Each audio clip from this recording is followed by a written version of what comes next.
வேலூர் மாவட்டம் குடியாத்தம் அருகே அதிக வட்டி கேட்டு டெய்லரின் வீட்டை சூறையாடிய சம்பவம் அதிர்ச்சியை ஏற்படுத்தியுள்ளது. புவனேஸ்வரிப்பேட்டையைச் சேர்ந்த டெய்லர் செந்தில் தரணி கவிதா தம்பதியிடம் 50,000 ரூபாய் கடன் வாங்கியுள்ளார். 70,000 ரூபாயை திருப்பி செலுத்திய நிலையில் கூடுதல் வட்டி கேட்டபோது தர மறுத்ததாக கூறப்படுகிறது. குடியாத்தம் புவனேஸ்வரிப்பேட்டையில் இருக்கிறோம். நாங்கள் கூலி தொழில் செய்கிறோம். இந்த மாதிரி கவிதான்றவங்கிட்ட வெட்டி கொஞ்சம் காசு வாங்கியிருந்தோம்.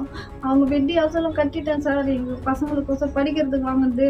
நான் இது மாதிரி கந்து வெட்டி போட்டு என்னை டார்ச்சர் பண்ணி பெங்களூர்லேருந்து ஆளை வர வச்சு வீட்டு மேலே ஏறி வீடெல்லாம் உடச்சி என் பசங்களெல்லாம் அடித்து என் பையன் படிக்கிறான் சார். அந்த குழந்தைய அடித்து இப்போ ஜிஹெச்சில் இருக்கிறான். இந்த மாதிரி நான் கூலி தொழில் செய்கிறேன் சார். எங்கள் அந்த மிஷினெல்லாம் தூளாக உடைச்சிட்டா. டிவியில் வாங்கினேன் சார். அந்த டிவியில் வாங்கின டிவியே உடைச்சிட்டா.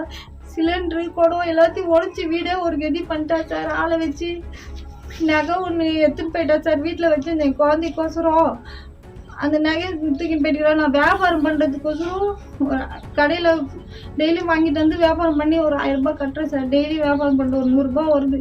அந்த வியாபாரம் பண்ணுற துணியெல்லாம் தூக்கின்னு போயிட்டுக்கிறா சார். வீட்டு ஏறி என்னன்னா அமங்கலம் பண்ணி அவங்க பசங்கள்லாம் சேர்ந்து என் மேலே ஏறி உக்காந்து என்னை அடித்து என் பசங்களையும் எங்கள் வீட்டுக்காரர் உள்ளே விட்டு பூட்டி கத்தியில் எடுத்துன்னு வந்து அவன் வீட்டுக்காரர் வந்து என்னை அசிங்கமாக கேட்டு உன்னால் இன்னாடி பண்ண முடியும், நீ என்ன போலீஸ் போய் இன்னாடி பண்ணுற, போய் போலீஸ்காரனுக்கு சொல்கிறேன், அவன் என்ன புடுங்கன்னு சொல்கிறான், அப்படி கூட கேட்டேன் சார்.